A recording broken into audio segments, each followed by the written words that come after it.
Andhra Pradesh bauxite के बड़े भंडार हैं, हम भी बना सकते थे। अगर बॉक्साइट है तो एल्यूमिनियम बनाना कोई मुश्किल काम नहीं है, लेकिन हमने नहीं बनाया क्योंकि उसकी जरूरत नहीं थी। हमको जरूरत थी मिट्टी की हांडी की, इसलिए हमने मिट्टी की हांडी बनाई और उसी पर सारे रिसर्च और एक्सपेरिमेंट किए। इसलिए कुम्हारों की एक पूरी की पूरी जमात इस देश में खड़ी की गई कि तुमको भैया मिट्टी के ही बर्तन बनाने हैं। माने तुमसे बड़ा वैज्ञानिक कौन?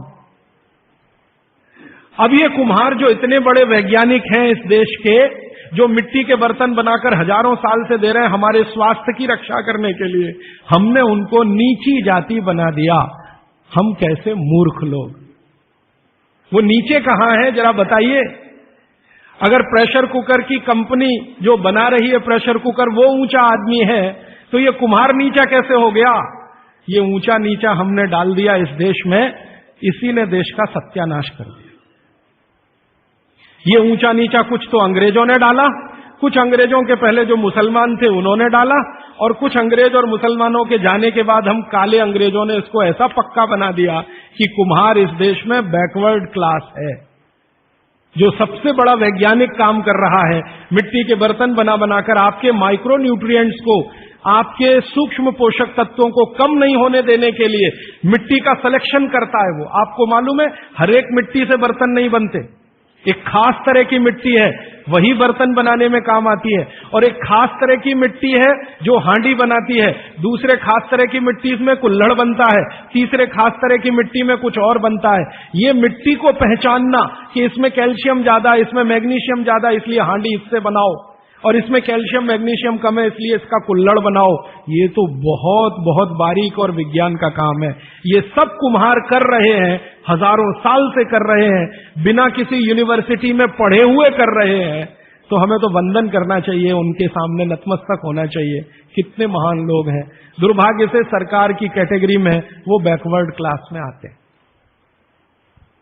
तो ये जो मिट्टी के बर्तन की बात हुई, वो मिट्टी के बर्तन की बात इसलिए कि माइक्रो न्यूट्रिएंट्स का सब कुछ सामान्य रहता है, इसलिए हमारे यहां एल्यूमिनियम के बर्तन या दूसरे मेटल के बर्तन का चलन कम है। भगवान के लिए तो बनाते नहीं, धातुओं के बर्तन में खाना नहीं बनता, सभी मंदिरों में भोजन और प्रसाद ज्यादातर मिट्टी के। तो आप भी कर लीजिए ये काम, प्रेशर कुकर निकालिए, मिट्टी की हांडी ले आइए। तो आप कहेंगे जी दाल देर में पकेगी, सिद्धांत ही वही है दाल का, तो जो देर में खेत में पकी है वो देर में घर में भी पकेगी। तो आप बोलेंगे फिर टाइम मैनेजमेंट कैसे होगा? मैं आपको सरल बता देता हूं। दाल को हांडी में रख के चढ़ा दीजिए, बाकी सब काम करते रहिए, घंटे डेढ़ घंटे में पक जाएगी। उतार लीजिए, फिर खा लीजिए।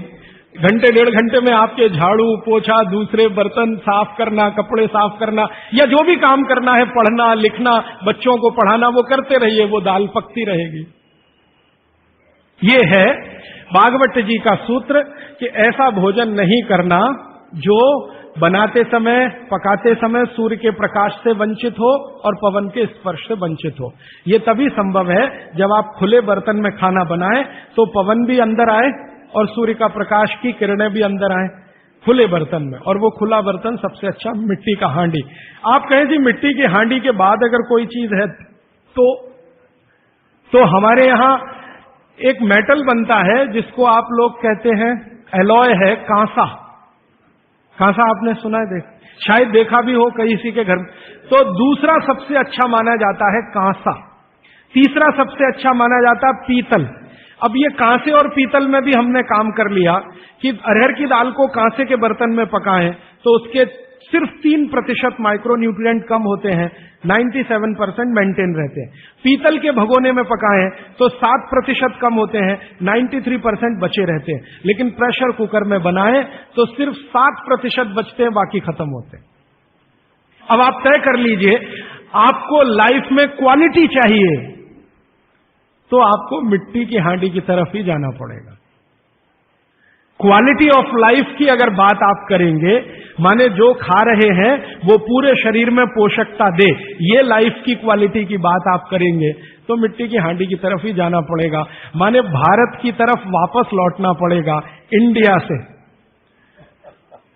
अभी हम हैं इंडिया में, जो बनाया अंग्रेजों ने, या बना दिया अमरीकियों ने। इस इंडिया से निकल के भारत की यात्रा करनी पड़ेगी। और मैंने पिछले 1-2 वर्षों में ये बातें गांव-गांव में कहना शुरू किया है, तो इसका परिणाम पता है क्या, कि कुम्हारों की इज्जत बढ़ गई है गांव में।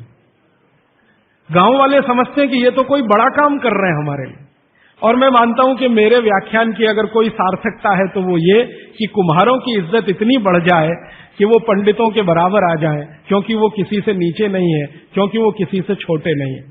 भले वो मिट्टी के बर्तन बना रहे हैं, बहुत वैज्ञानिक काम वो कर रहे हैं। और मजे की बात कि वो हांडी बना के आपको 20-25 रुपए में ही दे रहे हैं, प्रेशर कुकर तो 250-300 रुपए का है।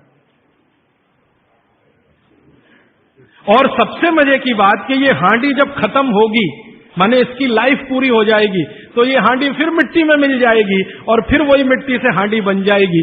दुनिया में ऐसी कोई वस्तु नहीं है। प्रेशर कुकर के बारे में तो नहीं कह सकते आप, बायोडिग्रेडेबल है।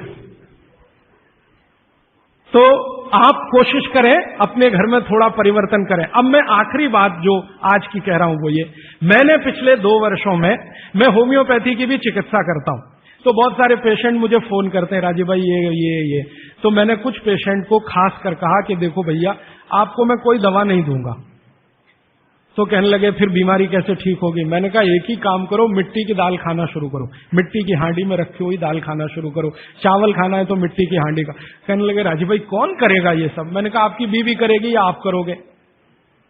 अगर जिंदगी चाहिए तो झक मार के आप करोगे, नहीं तो अमेरिका जाओ, कनाडा जाओ, जर्मनी जाओ, लाखों रुपए खर्च करो, फिर भी झक मार के वापस आओ, डॉक्टर कहेगा इलाज नहीं।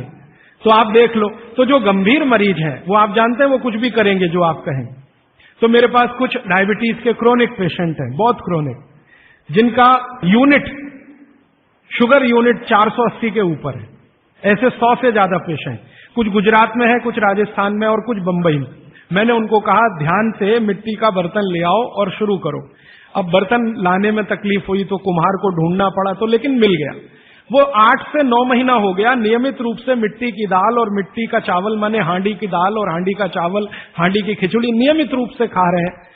और अब तो उन्होंने मिट्टी का तवा भी ले आया अपने घर में रोटी बनाने के लिए। बाजरी की रोटी बहुत अच्छी बनती है इस मिट्टी के तवे पे, तो रोटी भी उसी की खा रहे हैं। 8 महीने के बाद सबका शुगर टेस्ट किया है तो 480 यूनिट वाला अभी 180 यूनिट पे है, बिना किसी मेडिसिन के, बिना किसी इंजेक्शन के, बिना किसी टॉनिक के। और होम्योपैथी की कोई दवा नहीं दी मैंने उनको। कुछ लोगों को ज्यादा परेशान थे, दवा भी दो, उनको प्लेसिबो दे दिया। प्लेसिबो समझते हैं? खाली गोली, दवा नहीं डाली। तो पेशेंट को लग रहा है कि मैं दवा खा रहा हूं, दवा खा के अच्छा हो रहा हूं। मुझे मालूम है कि वो कोई दवा नहीं है, वो प्लेसिबो है, वो अच्छा हो रहा है उस मिट्टी की दाल खा के, मिट्टी का चावल खा के, मिट्टी की खिचड़ी खा के। रिजल्ट ये है। तब मैंने मान लिया कि बागवट सच में महान आदमी थे। वो एक सूत्र लिख गए कि आप ऐसा भोजन मत करो जिसमें सूर्य का प्रकाश ना जाए, पवन का स्पर्श ना हो। तो वो आपके लिए अमृत तत्व है, भोजन नहीं है, वो अमृत जैसा है। ये एक सूत्र पूरा होता है, 8:30 का समय हो गया है। आगे कल दूसरा सूत्र, तीसरा, ऐसे कर करके जो सबसे जरूरी 15 है वो पहले बताऊंगा और उसके आगे बढ़ता जाए। आभार, धन्यवाद।